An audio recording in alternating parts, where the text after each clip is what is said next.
Bienvenidos a un nuevo tema sobre los principios de la doctrina social de la Iglesia. En esta ocasión abordaremos de qué trata el principio de participación. Anteriormente se han abordado los principios del bien común, del destino universal de los bienes, de la subsidiariedad y tal cual se hace la aclaración de que el principio de participación es una consecuencia o una derivación del principio, en este caso, de la subsidiariedad. Según el compendio de la doctrina social de la Iglesia, como decía antes, consecuencia inmediata, característica de la subsidiariedad es la participación, que se puede expresar esencialmente en una serie de actividades mediante las cuales la persona, ciudadano, tanto de manera personal como de manera asociada a otros, directamente por medio de los propios representantes, contribuye de diversas maneras a la vida cultural, económica, política y social de ese lugar donde pertenecemos. La participación, si bien es un derecho, pero también es un deber que todos deberíamos cumplir conscientemente, de manera responsable y con vistas, nuevamente aquí aparece el tema del bien común. Es decir, si anteriormente hablábamos de esa invitación que nos hacen los principios a tomar conciencia de qué manera cada uno de nosotros podríamos contribuir a la vida social, pues este es el momento y a partir de este principio de participación es como que se nos hace esa invitación más insistente a la acción, porque todos tenemos muchas capacidades, muchas cualidades que podemos contribuir, que las podemos poner en práctica para formar una mejor sociedad. Pero, ¿qué significa participar? Cuando nosotros empleamos esta palabra de participar, podríamos estar haciendo alusión a tomar parte en algo, no solamente dejar que otras personas asuman un liderazgo. A mi punto de vista, todo profesional, hasta cierta forma, está capacitado o debería estar capacitado para ejercer labores de liderazgo. Puede que en inicio no todos nos sintamos llamados a ser líderes, pero creo que una carrera profesional, esa preparación que se ha tenido, posibilita poder llevar a la cabeza a otras personas, no tanto por la imposición, sino con el ejemplo, con la participación, para asumir diferentes tareas en diferentes contextos sociales. También participar puede ser entendido como recibir una parte de algo, como compartir, tener opiniones, ideas iguales o parecidas que otra persona. También eso es como sentirnos identificados. Creo que para poder movernos a la acción, lo básico es primero sentirnos identificados con una causa. La participación no puede ser restringida solo a algún contenido particular de la vida social, porque la vida social está compuesta de muchísimas aristas, de muchísimos ámbitos. Y por eso es importante que la participación sea reconocida como tal para promover nuestro crecimiento. Por ejemplo, en el tema del trabajo. Una forma de participar en la vida económica de un país es por medio del trabajo. Por eso, lo doloroso y lo triste que es cuando en un país no hay empleos suficientes para que todas las personas en edad de trabajar se puedan desarrollar a través de ello. También es importante, pues, en el tema del trabajo, que eventualmente se hablará de él, que esas ofertas laborales también sean coherentes. Por ejemplo, no se va a estar pagando un mísero salario por ejercer tareas que requieren mucho esfuerzo y dedicación. También eso tiene que ver, pues, cierta relación, coherencia. Pero también hay otro tipo de actividades económicas en las que podríamos participar. Por ejemplo, declarando nuestros impuestos o pagando nuestros impuestos que nos correspondan. También eso es participar de la vida económica en un país. La información, es decir, ya se ha hablado un poco sobre el tema educativo, lo importante que es. Hoy en día casi que no hay excusas para que todos nosotros podamos informarnos. Sin embargo, hay que ser prudente, hay que ser sensato para no asumir cualquier información que vemos, por ejemplo, hoy en Internet y tomarla como válida o verdadera, porque tristemente también hay mucha información que en vez de informar y contribuir en la instrucción de las personas, hace todo lo contrario, desinforma y puede causar confusiones, o por ejemplo alarmas donde no las haya, etcétera. El tema de la cultura. Cada uno de nosotros vivimos en un ámbito cultural.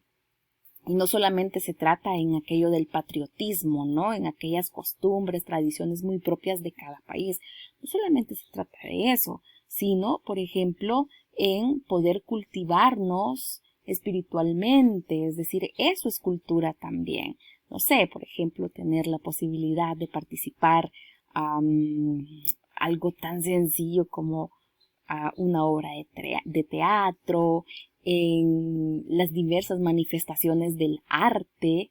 Por lo tanto, también eso podría ser un ejemplo de participación. La vida social y política, es decir, que en inicio no tendría que haber tanta dificultad, tanto obstáculo para que cualquier persona pueda participar de la vida política y no solamente sean personas que pues ya van por otro tipo de motivaciones o han recibido algún tipo o han hecho, más bien han cometido algún tipo de soborno para poder al final participar en la vida política. Eso es una acción muy corrupta, la verdad. Entonces, todos, dependiendo del contexto en el que estemos, repito, todos podemos contribuir en algo a la vida social. ¿Cómo se puede dar la participación? Básico es la información y la educación en valores también para poder desenvolvernos de mejor manera en la sociedad. El tema de los valores puede para muchas personas sonar como, no sé, de hace muchos siglos o que eso solo las personas mayores se preocupan de eso. No, los valores son básicos y fundamentales, nos guste o no, para llevar una vida pues un poco más digna y también para promover acciones mucho más nobles en nuestra sociedad. Esta participación debe tener lugar en su justa medida, nunca se debe manipular a las personas para imponer intereses particulares, tampoco se debe basar únicamente en el tema político, ¿no? Ya se vio entonces que formas de participar hay muchas en la vida social. Entonces, por ejemplo, la doctrina social se pronuncia sobre aquellos regímenes, aquí ya concretamente en el ámbito político, regímenes autoritarios, donde se considera la participación ciudadana como una amenaza, es decir, que se reprime si algún grupo de personas se manifiesta para hacer valer sus derechos o luchar por una causa noble. Hay gobiernos que todo lo quieren así como que de manera autoritaria e impositiva y nadie tiene ni siquiera el derecho a manifestarse. Claro, hay manifestaciones de manifestaciones, hay unas que más parecen disturbios que marchas, ¿no? O manifestaciones, o sea, no siempre tiene que haber violencia. No es un requisito elemental la violencia para poder manifestarse. Sin embargo, más allá de ejercer el derecho al voto, acá habla de cristianos, pero nuevamente, no solamente cristianos, sino que hombres y mujeres de buena voluntad, se solicita que participemos y nos involucremos en la vida social, la cual puede tener lugar en diversos ámbitos. Acá se habla de la parroquia, pues sabemos que a lo mejor no todos vamos a asistir a una parroquia, pero sí tenemos esos diferentes grupos sociales a los que pertenecemos, la familia, la comunidad, tal vez la escuela. Sí, pues pertenecemos o practicamos alguna religión, podríamos hablar de la iglesia, la ciudad, el país, etc. O bueno, e incluso acá se hace alusión un poco al tema deportivo. Y como sabemos, dentro de todos los habitantes del mundo, la mayoría somos ciudadanos comunes. No somos personas que tenemos algún puesto de poder o de gobierno. Por lo tanto, también nosotros como ciudadanos comunes tenemos mucho poder para intervenir en la vida social. Además, sería muy interesante que la representatividad política en nuestros países no solamente fuera a través de los partidos políticos, que si bien tienen una misión, pero también personas que a lo mejor no tienen o no comparten en concreto una ideología política pueden formar parte de un gobierno de una nación. pero bueno, esto es menos probable. Casi siempre el tema partidario tiene mucho peso en las diversas sociedades. Aquí es importante también entender que no es necesario o a lo mejor pensar que solo yo, una persona, va a cambiar las diferentes realidades sociales. No, quizás sería mejor hacerlo un poco asociados, puesto que a lo mejor ahí se pueda tener mayor impacto. Y por ello, excluir a alguien significa despojarle de su dignidad y es un ataque al mandamiento de respetar a la persona. Es decir, a las personas no se les puede excluir porque se crea que no pueden aportar en nada, porque en el peor de los casos no sirvan. Todos podemos aportar en algo, unos más, unos menos, pero muchas veces nuestra mentalidad nos limita, porque puedo poner un ejemplo en problemas comunitarios, no lo sé, pues de pronto alguien puede decir, ¿y yo para qué lo voy a hacer si alguien lo hace? Por ejemplo, cuando se tienen directivas o asociaciones en una comunidad donde tiene que haber pues un conjunto de personas que tomen decisiones en nombre de los demás, pues a veces hay la misma persona, pueden haber muchas situaciones, ¿no? Pero pongámonos en el ejemplo de que esa persona quiere ya relegar su cargo a otra persona o pues le quiere dar la oportunidad a alguien más de poder ejercer ese cargo. De pronto nuestra mentalidad es, ¿y yo para qué lo voy a hacer? Si alguien lo hace, ¿y yo en qué voy a contribuir? Claro, esto de ponernos de acuerdo no es una cuestión fácil, pero así también se va creciendo, no solamente enquistando el poder en una sola persona, sino que rotarlo.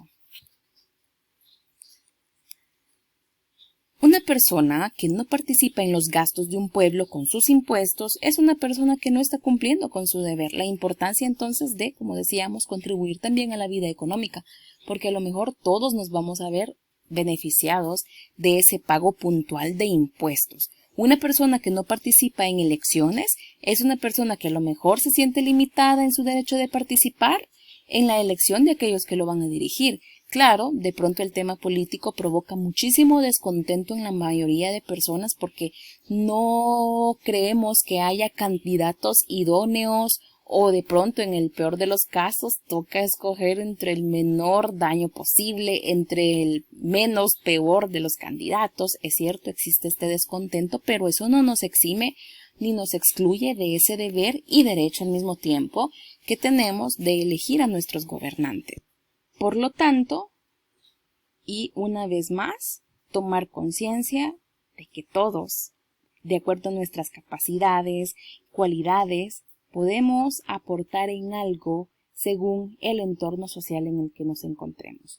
Este principio de participación tampoco se ve excluido de practicarse dentro de la familia. Por ejemplo, que cada miembro de la familia, según sus posibilidades, no olvidar esto, puede involucrarse en las tareas del hogar. ¿Para qué? Para que al final haya un ambiente ordenado, limpio, donde convivir. Por ejemplo, asignar una persona para que realice una tarea concreta por una cantidad de días. A lo mejor involucrarnos en tareas más pequeñas o más grandes según sea el caso. Se me ocurre si hay algún enfermo en la familia, cada miembro se puede turnar en cuanto a cada momento para cuidarlo, para atenderlo, etc. Recordemos una vez más que los principios se pueden aplicar a diferentes escalas.